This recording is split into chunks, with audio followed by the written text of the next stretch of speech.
ഈശോയാൽ സ്നേഹിക്കപ്പെടുന്ന silent rose കുടുംബത്തിലെ എല്ലാ പ്രിയപ്പെട്ടവർക്കും സ്നേഹവന്ദനം.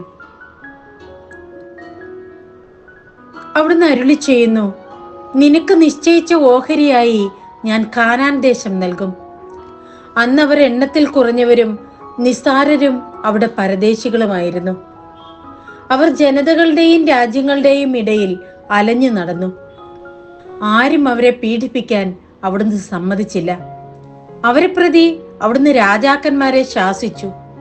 എന്റെ അഭിഷിക്തരെ തൊട്ടുപോകരുത്, എന്റെ പ്രവാചകന്മാർക്ക് ഒരു ഉപദ്രവം ചെയ്യരുത് എന്ന് അവിടുന്ന് ആജ്ഞാപിച്ചു.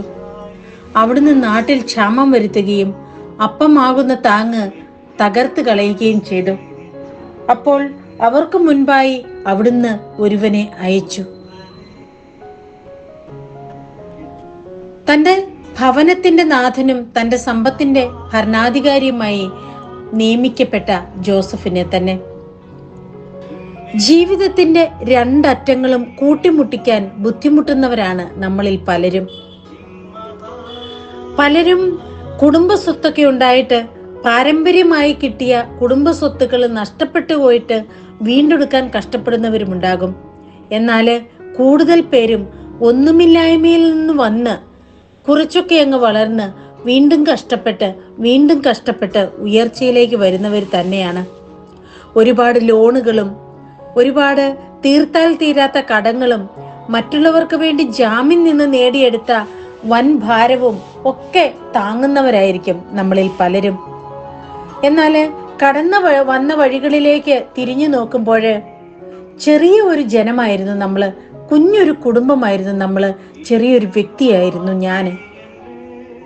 എങ്ങനെയൊക്കെയാണെങ്കിലും ദൈവം ഇന്ന് കാണുന്ന അവസ്ഥയില് അവൾ തകർന്നു പോകാൻ കർത്താവ് അവളെ അനുവദിച്ചില്ല.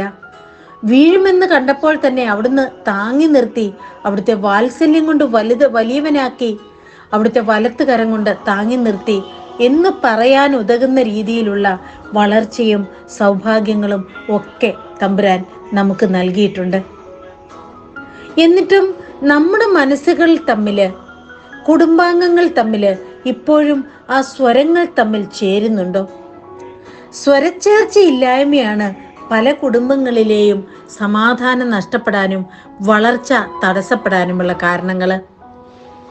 ഭർത്താവിനെ കുറിച്ച് ഭാര്യയ്ക്ക് കാര്യമായിട്ടൊരു നല്ല അഭിപ്രായമില്ല, ഭാര്യയെക്കുറിച്ച് ഭർത്താവിനുമില്ല, മാതാപിതാക്കൾക്ക് മക്കളെക്കുറിച്ചോ മക്കൾക്ക് മാതാപിതാക്കളെ കുറിച്ചോ നല്ല അഭിപ്രായമില്ല.